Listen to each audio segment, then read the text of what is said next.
Shalom Eats!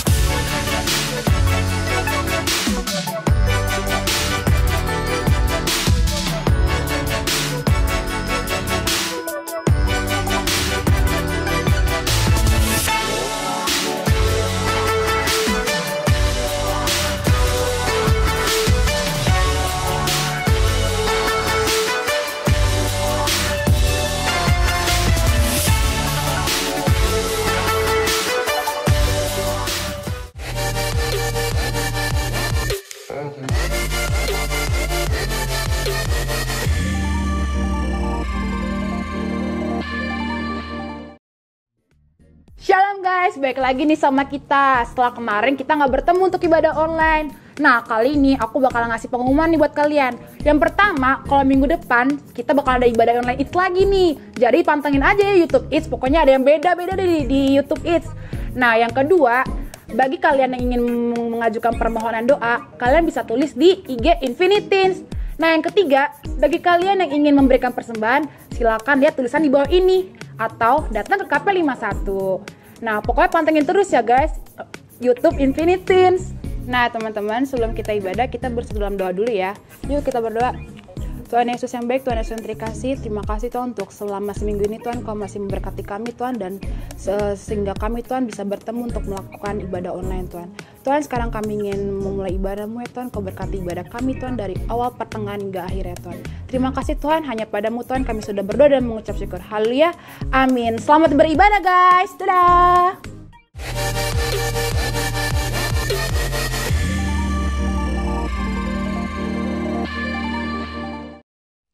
Shalom Eats.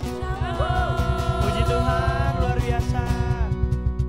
Ya, teman-teman, hari ini kita mau bersatu dalam hadirat Tuhan, teman-teman. Mari kita sembah Tuhan, kita siapkan hati kita buat Tuhan. Kita mau sembah Tuhan, walaupun kita dari rumah masing-masing, biarlah hadirat Tuhan tetap nyata atas rumah kalian masing-masing. Mari sembah Tuhan, teman-teman. Terima kasih Tuhan. Terima kasih Bapa. Yuk katakan. Bersyukur selalu bagi kasih-Mu di dalam hidupku. Takkan ku ragu, takkan ku ragu atas rencana-Mu untuk masa depanku.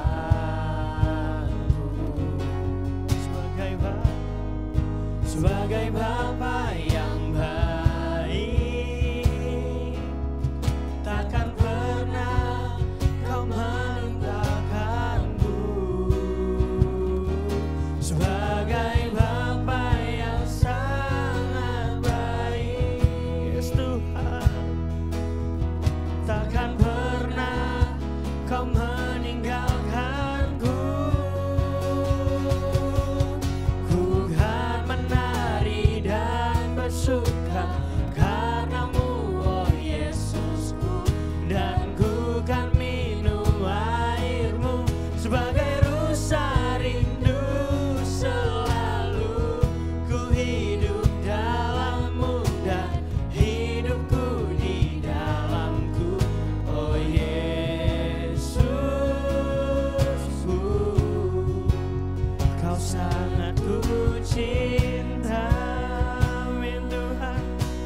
Yuk teman-teman, kita nyanyikan lagu ini dari awal yuk teman-teman. Mari katakan. Bersyukur selalu bagi kasih-Mu di dalam hidup. Kami mengucap syukur atas hidup kami Tuhan. Dan takkan ku ragu atas rencana-Mu untuk masa depan. Kaulah Bapa kami Tuhan. Sebagai Bapa yang baik, takkan pernah Kau melupakanku. Sebagai Bapa yang sangat baik,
Yesusku, oh Yesusku,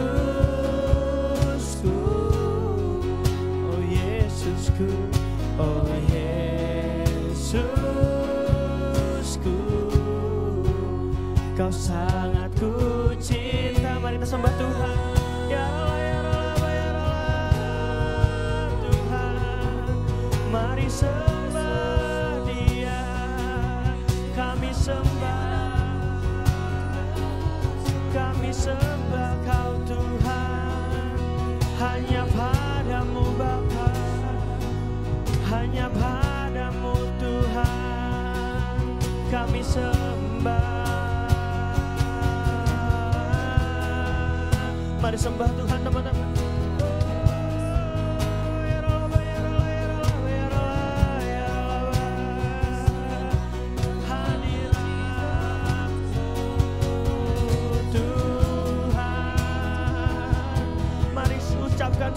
Ucapkan syukur.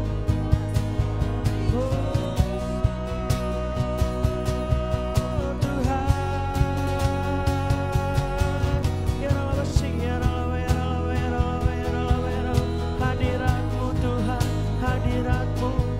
hadiratmu Bapa, penuhi setiap kami. Terima kasih Tuhan.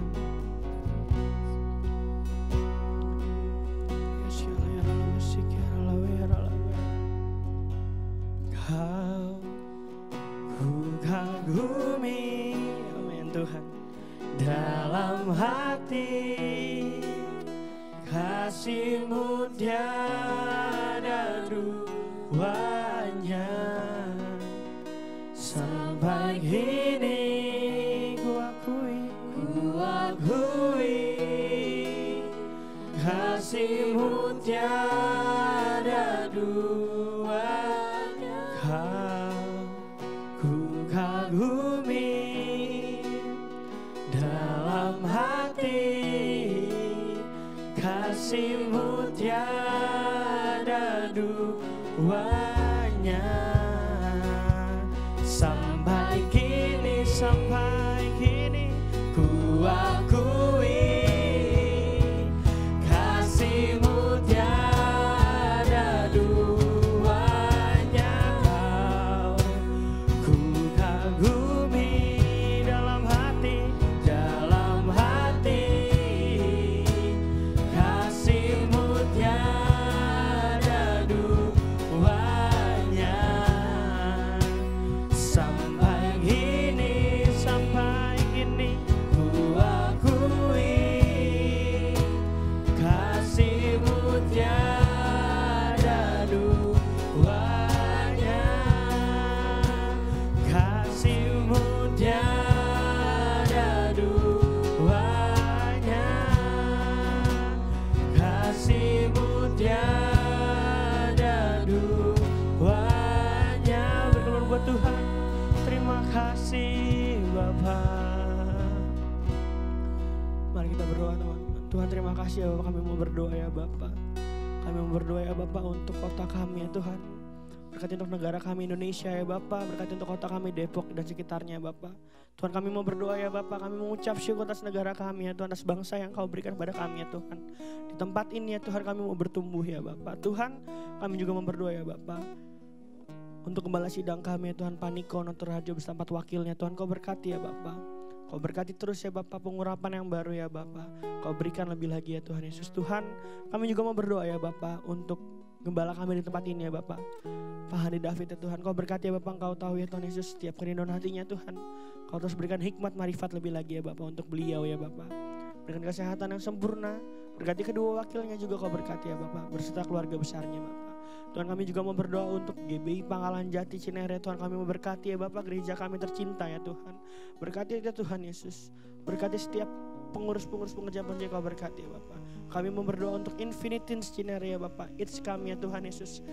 Biarlah ya Tuhan Yesus, segala kemuliaan hanya bagi Engkau ya Bapak. Tuhan, terima kasih biar kami lebih lagi unity ya Bapak. Terima kasih Tuhan. Tuhan Yesus, terima kasih Bapak. Sebentar lagi kami akan siap memuji, membesarkan nama-Mu, bersorak-sorak.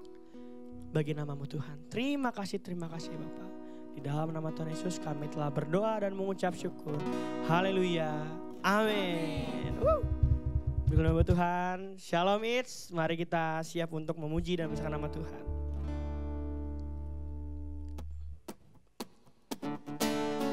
Yuk, tepuk tangan yuk teman-teman yuk.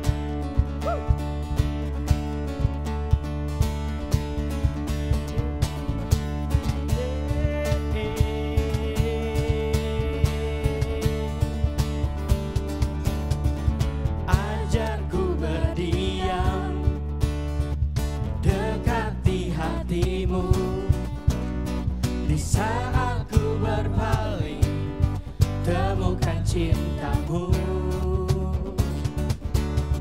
Di sana kau menanti untuk bawaku lagi bersekutu dalam damai yang sejati. Bersama-sama kita katakan.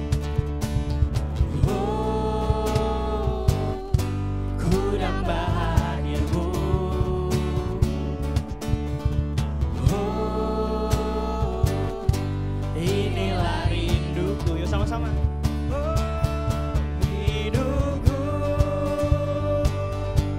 hanyalah untukmu,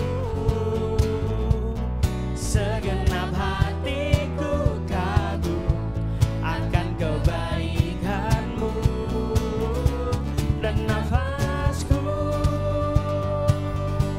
menceritakan kasihmu. Ajarku berdiam dekat di hatimu. Yuk.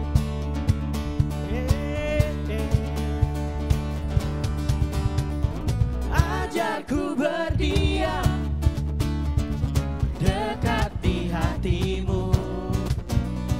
Di saat ku berpaling, temukan cintamu.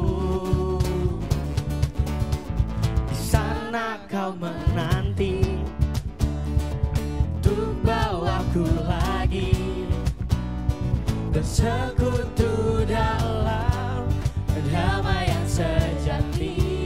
Ini kerinduan kami Tuhan. Oh, ku damba hadirmu.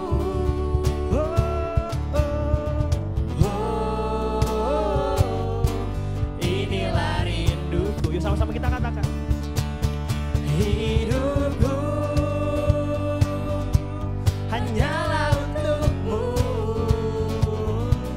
segenap hatiku kagum akan kebaikanmu, dan nafasku menceritakan kasihmu. Ajarku berdiam dekat di hatimu. 1, 2, 3, yo. Woo. Lagi kita tangan di rumah ya teman-teman.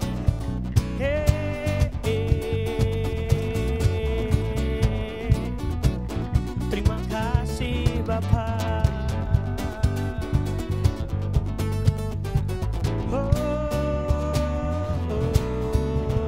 Kau baik Tuhan.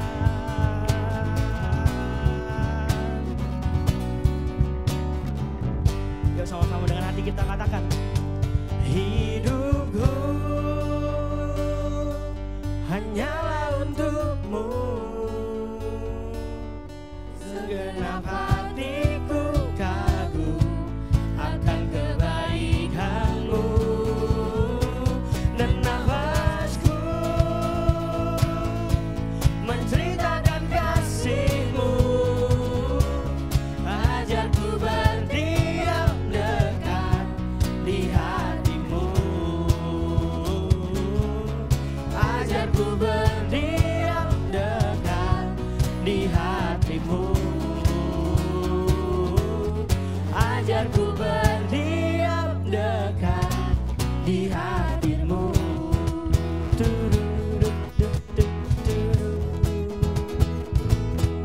Haleluya Bapa. Yang masih siap memuji dan menyembah nama Tuhan, mari kita sembah Tuhan. Yuk goyang yuk teman-teman yuk.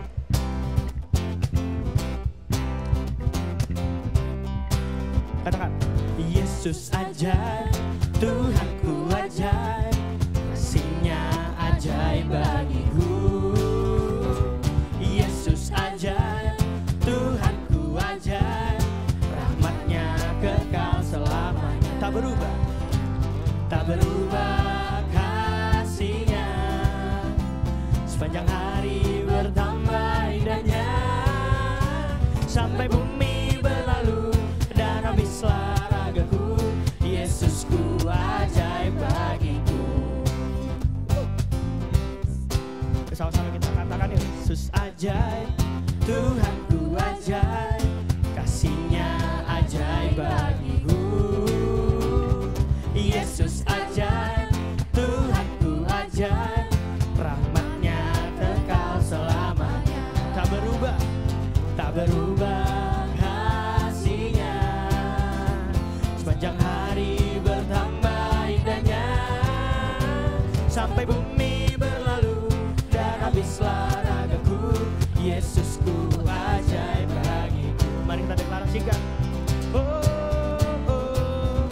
Yesus ajaib, Dia berkuasa, Dia berkuasa.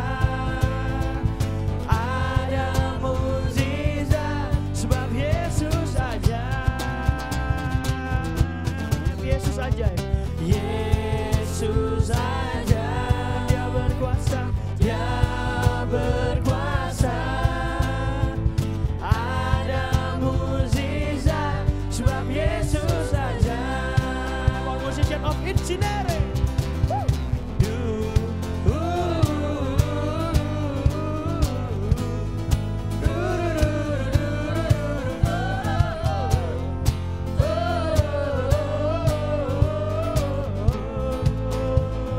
Sama-sama katakan Yesus. Yesus ajaib, Dia berkuasa, Dia berkuasa.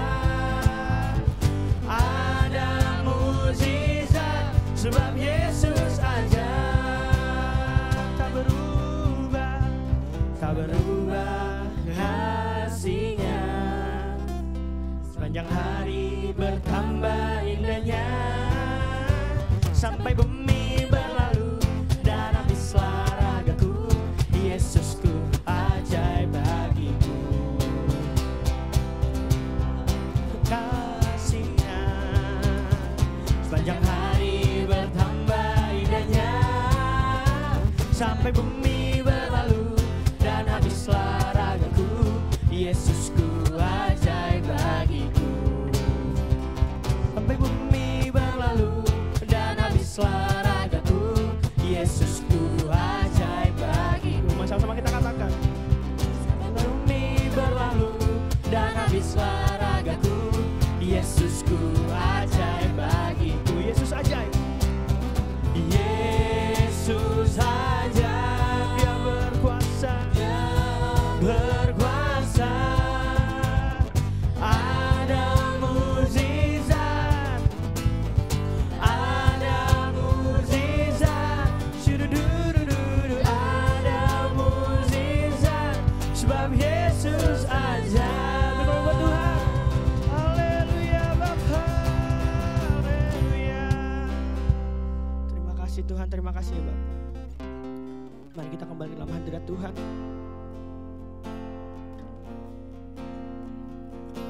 Terima kasih Tuhan. Terima kasih ya Bapa. Yesus, ku sembahkan, sujud di hadapan-Mu, keinginan dalam hidupku hanya untuk menyembah-Mu. Mari katakan Yesus, Yesus, ku sembahkan, sujud di hadapan-Mu, keinginan dalam hidupku hanya untuk menyembahmu Yesus. Yesus, mari sembah Tuhan. Ku sembah, sujud Tuhan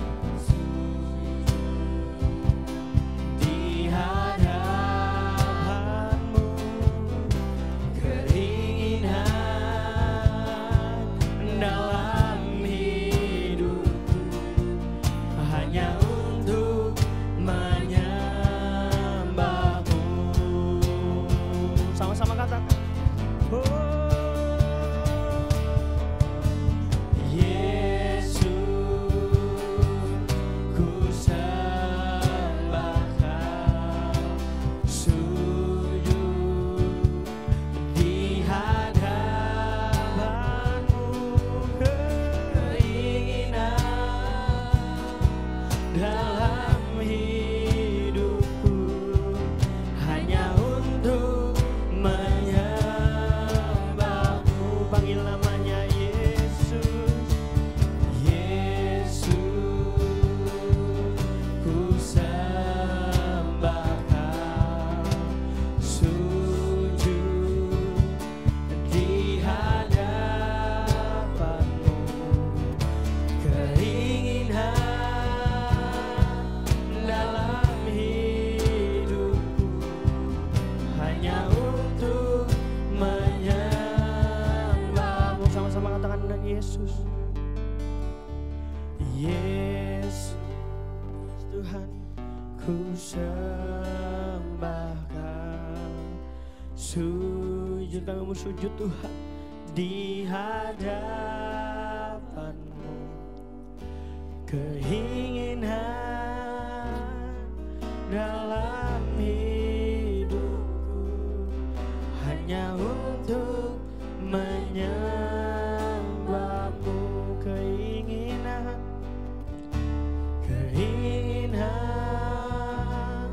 dalam hidupku hanya untuk menyembah-Mu, keinginan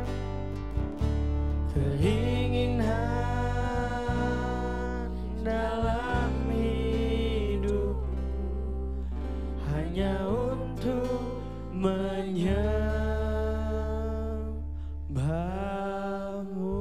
Benar Tuhan, keinginan kami hanya untuk menyembah-Mu Tuhan. Biarlah siapkan hati kami untuk mendengar firman Tuhan. Di dalam nama Tuhan Yesus kami telah berdoa dan mengucap syukur. Haleluya, amin. Shalom, teman-teman dari Youth Infinitins dari GBI Cinere. Saya percaya dimanapun teman-teman berada, semua dalam lindungan Tuhan, aman, dan saya berdoa iman kita tetap dibangkitkan. Ya, jadi jangan ada teman-teman yang lesu mungkin karena sudah berbulan-bulan kita ibadah online, tapi saya percaya hari-hari inilah justru kita akan melakukan penuaian jiwa yang terbesar dan terakhir melalui pelayanan daring. Nah, saudara, hari ini saya ingin sharing satu kebenaran firman, 3 prinsip dalam berdoa. Kenapa? Karena sebagai anak muda, teman-teman perlu tahu bagaimana caranya kita berdoa yang benar kepada Tuhan. Karena setiap kali aku sharing dengan anak-anak muda, satu hal yang sering mereka katakan atau mereka pertanyakan adalah, Kak, kenapa sih doaku nggak dijawab? Atau Kak, aku udah berdoa cukup lama, Tuhan dengar apa enggak ya? Nah, teman-teman, untuk menjawab hal itu kita akan lihat satu bagian firman Tuhan yang diambil dari Lukas pasal yang ke-11 ayat 1-13. Mari kita buka bersama. Lukas pasal yang ke-11 ayat 1-13. Saya bacakan bagi teman-teman. Tentang hal berdoa. Pada satu kali Yesus sedang berdoa di salah satu tempat. Ketika ia berhenti berdoa, berkatalah seorang dari murid-muridnya kepada Tuhan. Tuhan, ajarlah kami berdoa sama seperti yang diajarkan Yohanes kepada murid-muridnya. Artinya para murid melihat ada satu cara doa Yesus yang spesifik yang mereka juga ingin tiru. Ya, lalu Yesus berkata kepada mereka, apabila kamu berdoa, berarti sekarang apabila teman-teman Infinitins berdoa, katakan, Bapa, dikuduskanlah namamu, datanglah kerajaanmu, berikanlah kami setiap hari makanan kami yang secukupnya, ampunilah kami akan dosa kami, sebab kami pun mengampuni setiap orang yang bersalah kepada kami, dan janganlah membawa kami ke dalam percobaan. Kalau teman-teman sadar, versi Lukas, doa Bapa kaminya lebih sederhana, lebih singkat daripada versi yang di Matius. Tetapi esensinya sama. Lalu kata Tuhan kepada mereka, jika seorang di antara kamu pada tengah malam pergi ke rumah seorang sahabatnya dan berkata kepadanya, saudara, pinjamkanlah kepadaku 3 roti, sebab seorang sahabatku yang sedang berada dalam perjalanan singgah ke rumahku dan aku tidak punya apa-apa untuk dihidangkan kepadanya. Masakan ia yang di dalam rumah itu akan menjawab, jangan ganggu aku, pintu sudah tertutup dan aku serta anak-anakku sudah tidur. Dan aku tidak dapat bangun dan memberikannya kepada saudara. Ayat 8, aku berkata kepadamu, sekalipun ia tidak mau bangun dan memberikan kepadanya karena orang itu adalah sahabatnya, namun karena sikapnya yang tidak malu itu, ia akan bangun juga dan akan memberikan kepadanya apa yang diperlukannya. Oleh karena itu aku berkata kepadamu, mintalah maka akan diberikan kepadamu, carilah maka kamu akan mendapat, ketoklah maka pintu akan dibukakan bagimu.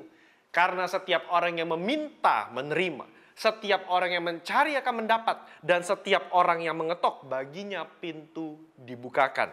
Ayat 11. Bapa manakah di antara kamu jika anaknya minta ikan daripadanya akan memberikan ular kepada anaknya ganti ikan itu? Atau jika ia minta telur akan memberikan kepadanya kalajengking? Jadi jika kamu yang jahat tahu memberi pemberian yang baik kepada anak-anakmu, apalagi Bapamu yang di surga, ia akan memberikan Roh Kudus kepada mereka yang meminta kepadanya. Saudara, 13 ayat ini berbicara banyak mengenai doa. Bahkan dalam kitab Lukas menekankan mengenai doa lebih banyak daripada tulisan Matius, Markus, dan Yohanes. Bagaimana kita tahu? Kalau teman-teman baca, teman-teman teliti, di dalam kitab Lukas ada 3 perumpamaan mengenai doa lebih banyak dibanding tulisan daripada Matius dan yang lainnya. Nah, kita akan belajar beberapa prinsip. Ya, setidaknya ada 3 prinsip dari 13 ayat ini. Yang pertama, ketika kita berdoa, prinsip pertama, rendahkan hati kita di hadapan Tuhan. Ketika Yesus berdoa, murid-murid melihat Yesus berdoa dan mereka berkata, Guru, ajarilah kami cara berdoa. Yesus berkata begini, bila mana kamu berdoa, katakanlah doa Bapa kami tadi itu. Nah saudara, saya nggak mau bahas doa Bapa kami karena itu khotbah terpisah. Tetapi intinya dalam doa Bapa kami ada pengagungan, ada permohonan, saudara ya. Lalu ada pengakuan, Bapa ampunilah dosa kami sebagaimana kami mengampuni orang lain. Nah saya mau tekankan itu. Bila mana kamu berdoa, katakanlah, Bapa ampunilah dosa-dosa kami. Teman-teman, seringkali yang menjadi penghalang atas jawaban doa adalah dosa-dosa kita. Karena itu Yesus berkata, setiap kali kau berdoa, minta ampun sama Tuhan. Teman-teman pasti tahu, kalau kita sebelum perjamuan kudus, gembala sidang pasti berkata, mari kita mengaku dosa dan minta ampun. Kenapa? Karena memang setiap hari, masing-masing dari kita mungkin ada dosa yang kita lakukan, baik sengaja maupun tidak sengaja. Nah itu yang kadang-kadang menjadi penghalang. Tapi nggak cukup hanya untuk minta ampun, kita diminta untuk bertobat dan tidak melakukan dosa itu lagi. Intinya apa? Merendahkan hati di hadapan Tuhan. Teman-teman yang berdoa kepada Tuhan, ingat Tuhan itu Allah yang maha besar, juru selamat yang agung. Dia bukan tukang juru kunci. Tuhan Yesus bukan asisten rumah tangga yang bisa kita suruh-suruh, yang bisa kita minta setiap saat. Bukan, dia Allah pencipta kita. Sudah sewajarnya posisi kita di hadapan Tuhan adalah kita yang merendahkan hati. Kita memohon kepada Tuhan. Apa sih definisi doa? Doa artinya kita memohon kepada Tuhan. Tuhan, saya mohon, saya minta. Nah itu kan artinya kita memohon kepada orang yang lebih tinggi. Nah disitulah letak kerendahan hati kita. Bapa ampuni aku akan dosa-dosaku. Sebagaimana aku juga mengampuni orang yang bersalah kepadaku. Artinya apa? Teman-teman, ketika kita berdoa, kita juga dituntut, kita diminta untuk bisa mengampuni orang yang bersalah. Bukan hanya kita terus yang minta pengampunan, tapi kita harus melepaskan pengampunan kepada orang lain. Itu prinsip yang pertama. Prinsip yang kedua, dari ayat 5 sampai ayat yang ke-8, kalau teman-teman baca, Yesus setelah dia mengajarkan tadi doa Bapa kami itu, Yesus masuk kepada perumpamaan. Nah ini berkaitan dengan doa. Yesus berkata begini, kalau kamu pada tengah malam, kedapatan seorang sahabat datang ke rumah nih. Lalu dia minta makan, tapi teman-teman gak punya roti. Nah pada zaman itu, budaya Timur Tengah zaman itu teman-teman, hospitality, ya keramah tamahan sangat penting. Kalau ada sahabat, ada teman yang datang ke rumah, itu wajib dilayani. Kalau tidak itu malu, aib. Ya. Nah kebetulan orang ini nggak punya roti untuk memberi makan sahabatnya yang udah jauh-jauh datang. Mungkin habis dari perjalanan jauh. Ingat teman-teman, zaman dulu nggak punya mobil, nggak punya motor. Kalau nggak naik keledai, naik onta, biasanya jalan kaki. Karena naik keledai jauh, pasti orang kaya. Rata-rata orang jalan kaki, saudara. Berjam-jam. Lalu dia sampai, teman-teman. Lalu dia lapar. Langsung orang ini ke tetangganya, dia pinjam roti. Ketok. Tok, tok, tok, tok, tok. Permisi, pinjam roti dong. Aku punya temanku baru datang, aku nggak punya makanan. Itu udah tengah malam, sekitar jam 12. Orang udah pada tidur. Tok, tok, tok, tok, tok. Coba teman-teman, dibangunin sama tetangga. Cuma buat minta makan malam-malam. Kesel nggak? Mungkin sebagian kita kesel ya, karena aduh ini udah tidur, anak-anak udah tidur, ini ketok terus, ganggu. Dia ketok terus teman-teman. Coba baca ayat 5, 6, 7, 8. Diketok terus. Sampai orang itu bukain pintu. Karena sikapnya yang tidak malu itu, yang tidak tahu malu, karena ketok terus sampai dia dapatkan roti. Apa sih prinsip kedua yang ingin kita pelajari? Prinsip ketekunan dan tidak jemu-jemu berdoa. Coba lihat ayat yang ke-8, teman-teman. Aku berkata kepadamu, sekalipun ia tidak mau bangun dan memberikannya kepada orang itu, ya, karena orang itu adalah sahabatnya, namun karena sikapnya yang tidak malu itu. Nah, saya mau terjemahkan sikap yang tidak malu itu sebagai ketekunan dan tidak jemu-jemu berdoa minta sama Tuhan. Saya dulu berpikir begini, aduh, berarti Tuhan yang kita sembah ini seperti tetangga ini dong. Seakan-akan Tuhan yang enggan, Tuhan yang kayak malas jawab doa. Karena kan Yesus kasih perumpamaan ini, tetangganya juga malas jawabin. Jadi mungkin Tuhan kita di sorga, Bapa kita di sorga seperti tetangga ini. Yang lagi tidur di sorga, terus kita gangguin dengan doa kita. Lalu Tuhan jawab doa kita kayak setengah gak rela karena aduh dibangunin nih sama doanya Kadio misalnya. Enggak guys. Ya. Tuhan kasih perumpamaan ini untuk sebagai perbandingan.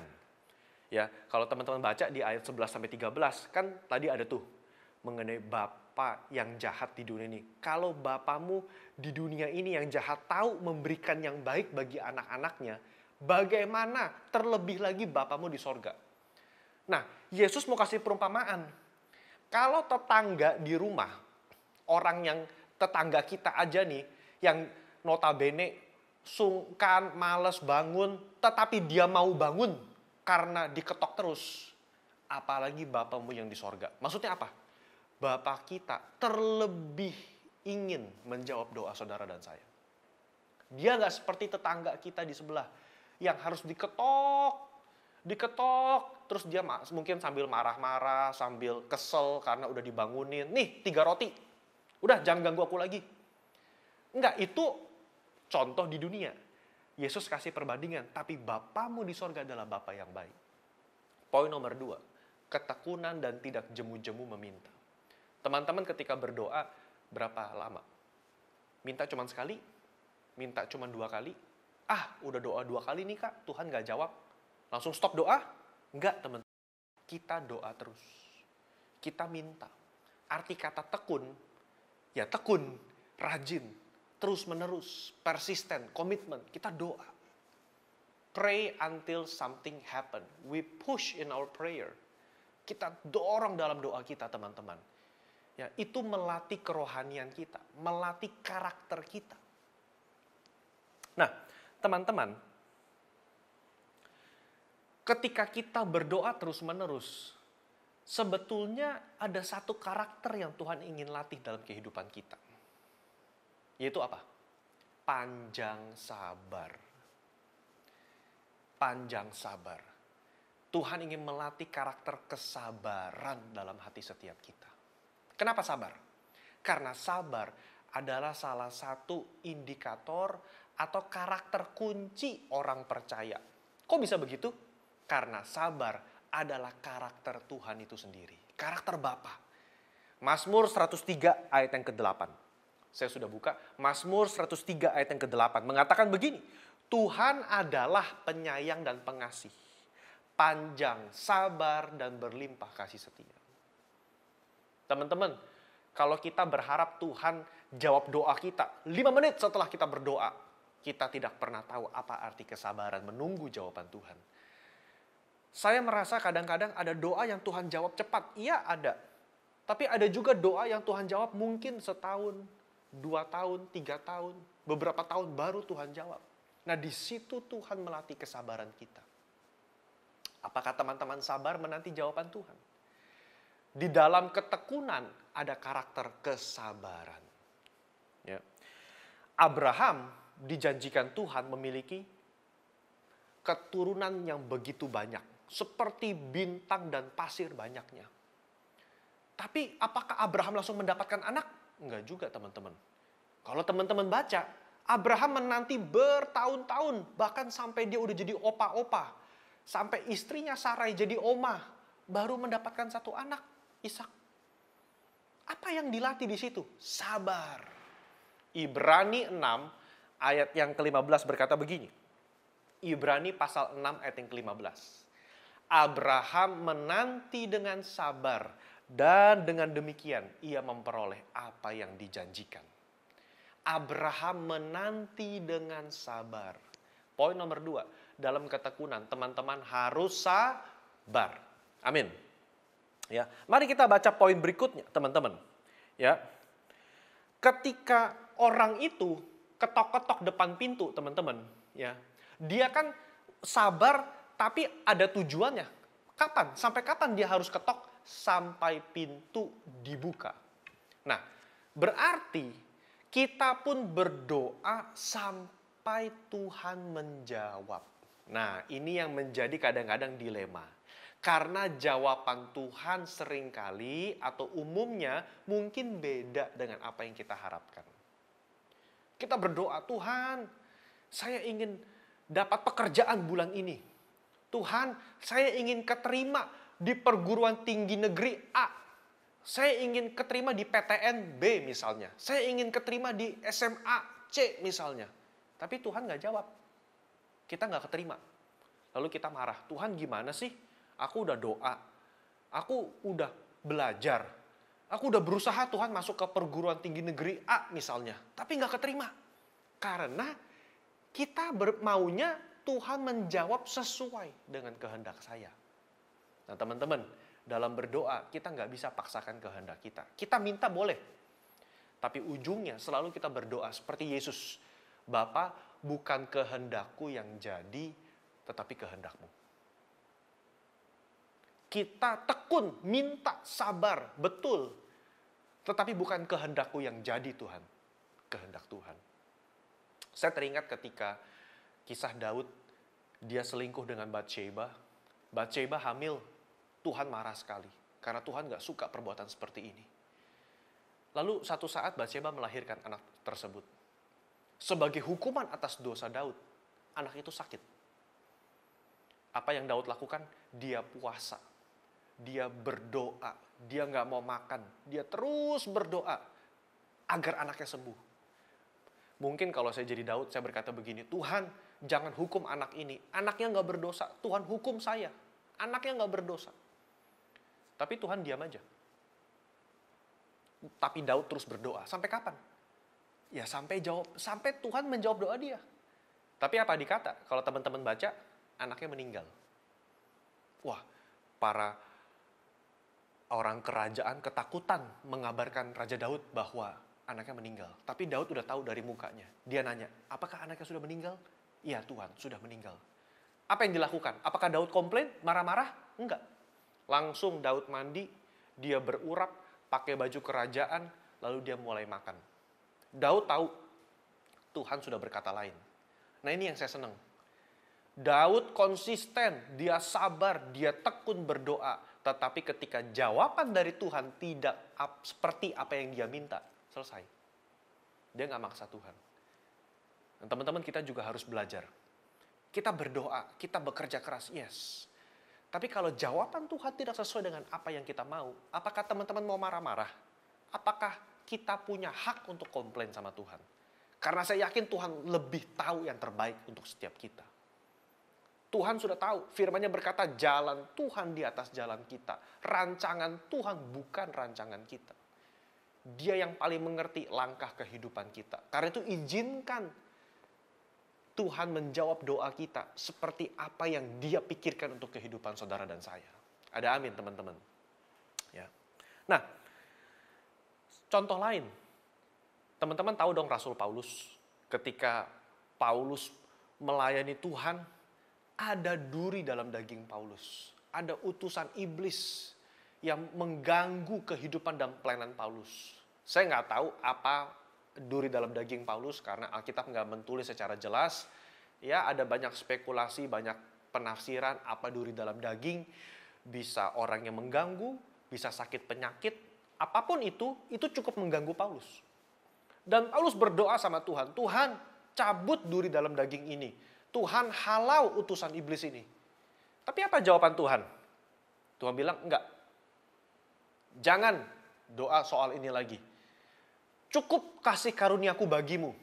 Sebab dalam kelemahanmu lah kuasaku menjadi sempurna. Nah teman-teman, apa respon Paulus? Dia marah-marah? Dia komplain? Enggak. Dia ngerti, oke Tuhan. Saya ngerti. Cukuplah kasih karunia Tuhan dalam kehidupan saya. Teman-teman mungkin punya kelemahan fisik sekarang. Mungkin teman-teman ada kelemahan tubuh yang orang lain nggak tahu. Kita berdoa, Tuhan cabut kelemahan ini. Tuhan cabut penyakit ini. Tapi mungkin penyakitnya nggak hilang. Kelemahan tubuh kita masih ada di situ. Nah, belajar dari Paulus. Kita berkata, cukuplah kasih karunia Tuhan dalam kehidupan saya. Teman-teman, kalau itu jawaban Tuhan, apa respon teman-teman? Komplain, marah, atau menerima? Mari kita putuskan. Kita terima apapun jawaban Tuhan. Karena kita yakin itu yang terbaik dari Tuhan. Amin ya. Nah mari kita lanjut teman-teman poin berikutnya. 1 Yohanes 5 ayat yang ke-14. Mari saya bukakan. Dalam 1 Yohanes pasal yang ke-5 ayat yang ke-14. Saya baca. Dan inilah keberanian percaya kita kepada Tuhan. Yaitu bahwa Ia mengabulkan doa kita jikalau kita meminta sesuatu kepada Tuhan menurut kehendaknya. Nah ini ada syarat, ada kata jikalau. Artinya ada syarat. Penulis Yohanes berkata begini, kita harus yakin Tuhan mengabulkan doa kita. Jika teman-teman dan saya kita minta sesuatu menurut kehendak Tuhan. Rupanya doa kita bisa tidak dijawab kalau itu sesuai kehendak saya sendiri. Menurut kehendak saya. Untuk memuaskan keinginan daging saya. Supaya saya terkenal. Supaya saya cepat kaya. Supaya saya kelihatan keren di hadapan teman-teman. Memuaskan keinginan daging. Nah itu Tuhan gak jawab. Karena dikatakan kita pasti tahu Tuhan mengabulkan doa kalau kita minta sesuatu sesuai kehendak Tuhan. Nah makanya teman-teman, aku ajarin. Kalau kita berdoa seperti ini. Tuhan, biarlah kehendak Tuhan menjadi kehendak saya. Atau begini, Tuhan rubah hati saya, Tuhan bentuk hati saya agar sesuai dengan kehendak Tuhan. Karena kalau hati kita, kehendak kita sesuai dengan kehendak Tuhan, maka apapun yang kita minta Tuhan pasti kabulkan. Karena apa yang kita doakan sesuai dengan kehendak Tuhan. Itu pasti. Karena firman-Nya berkata demikian. Kita tahu Dia pasti mengabulkan doa kalau kita berdoa sesuai dengan kehendak Tuhan. Nah, seringkali kan yang menjadi masalah, kehendak kita beda dengan kehendak Tuhan. Dan ketika berbeda, kita nggak terima. Yuk belajar sabar, belajar menerima apapun kehendak Tuhan. Amin, teman-teman. Mari kita lanjut. Ya, prinsip yang ketiga. Pada ayat ke-10 sampai yang ke-11 dari Lukas 11 tadi. Ya, ayat 10 sampai ayat yang ke-13. Tuhan juga kasih perumpamaan begini. Masakan, ya. Masakan bapak manakah yang anaknya minta ikan, itu dikasih ular. Atau anaknya minta telur, dikasih kalajengking. Dia bilang begini, bapak yang jahat sekalipun, kalau anaknya minta telur, pasti dikasih. Masa dikasih kalajengking? Nah, prinsip ketiga adalah begini. Ketahuilah bahwa Bapa kita adalah Bapa yang baik. Dan Dia adalah Bapa yang pengasih, pemurah, dan suka memberi. Itu dulu. Karena teman-teman, seringkali gambar Bapa dalam kehidupan kita dirusak oleh iblis. Kalau kita punya Bapa yang otoriter di rumah, mungkin ya, Bapa kita keras, banyak aturan, ya. Seperti pemimpin yang otoriter, tidak punya pilihan lain, harus mengikuti apa yang dia mau, tidak ada demokrasi. Kita mungkin tumbuh dalam lingkungan seperti itu dan kita berpikir Bapa di sorga juga seperti itu. Berarti Bapa di sorga juga sama nih, otoriter, keras. Bapa yang tidak mau memberikan, Bapa yang tidak pengasih. Nah, itu akan berdampak pada doa kita, teman-teman. Karena kita merasa bahwa Bapa di sorga itu jahat. Ya. Atau sebaliknya, kita punya Bapa yang sangat cuek. Mau kita dapat nilai 10, dia nggak peduli. Dapat nilai 0 juga dia nggak peduli. Mau pulang jam pagi, nggak pulang juga dia bodoh amat. Sehingga menimbulkan pemahaman, oh Bapak itu nggak peduli sama saya. Kita berpikir Bapak di sorga juga nggak peduli. Pasti Bapak di sorga juga nggak peduli lah siapa aku. Ya kan, di antara sekian miliar orang di dunia, ngapain dia dengerin doaku? Kenapa? Karena kita punya gambar Bapa yang rusak.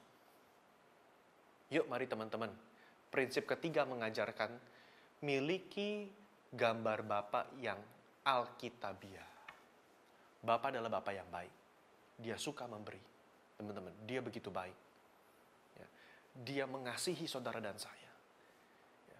Makanya dikatakan, kalau Bapamu yang jahat tahu memberikan apa yang baik bagi anak-anaknya, terlebih lagi Bapamu di sorga ingin memberkati, ingin memberikan. Cuman dalam waktu dan kehendak Tuhan. Dan kedua, apa yang menurut Bapa itu baik? Seringkali definisi baiknya tuh bagi kita beda, teman-teman. Mungkin bagi kita baik itu dapat duit cash sekarang, berapa juta gitu. Ya kan, kita minta motor dikasih, wah berarti Bapak itu baik. Aku minta motor dikasih, tetapi ternyata kita belum punya SIM. Terus kita mau punya SIM nembak. Nah itu kan udah melanggar peraturan. Kita berkata, wah berarti Bapak jahat, saya berdoa minta motor nggak dikasih. Loh tunggu dulu, definisi baiknya itu menurut siapa? Menurut teman-teman atau menurut Tuhan? Karena kalau menurut teman-teman baik, belum tentu itu baik bagi kita. Karena Bapa melihat jangka panjang. Dia udah tahu ke depan. Makanya dia pasti tahu yang terbaik. Prinsip yang ketiga, miliki pemahaman bahwa Bapa itu baik, teman-teman. Ya. Yesaya 55 ayat yang ke-8. Dikatakan apa? Sebab jalan Tuhan di atas jalan kita. Rancangan Tuhan lebih tinggi daripada rancangan kita. Bukan rancangan manusia. Tuhan sudah memikirkan yang terbaik bagi saudara dan saya. Hari ini, mungkin yang menjadi penghalang untuk kita berdoa adalah karena kita pikir Bapak itu jahat. Mungkin kita pikir Bapak nggak akan menjawab. Atau mungkin karena kita sudah sering kecewa. Ya, kita sering kecewa karena Tuhan nggak jawab doa kita. Makanya kita pikir, udahlah nggak usah doa lagi lah. Yuk teman-teman, saya mengajak, kalau kita kecewa, minta ampun sama Tuhan. Prinsip pertama, rendahkan hati. Minta ampun sama Tuhan. Prinsip kedua, ya, tekun. tidak jemu-jemu, terus berdoa. Ya, terus. Sabar. Abraham menanti dengan sabar. Prinsip yang ketiga, teman-teman harus percaya bahwa Bapa kita adalah Bapa yang baik. Dia ingin memberkati teman-teman. Dia ingin memberikan yang terbaik. Bahkan dikatakan di dalam Lukas 11, Bapa ingin memberikan Roh Kudus kepada setiap teman-teman yang meminta. Saya mau tutup dengan ini. Teman-teman, kita butuh Roh Kudus hari-hari ini. Kita butuh pengurapan daripada Roh Kudus. Anak-anak muda generasi Yeremia yang ingin menuntaskan penuaian jiwa pada akhir zaman ini. Sebagai agen Pentakosta ketiga, kita butuh tuntunan Roh Kudus. Saya berdoa, teman-teman yang belum dibaptis oleh karunia berbahasa roh, teman-teman minta sama Tuhan, minta karunia berbahasa roh.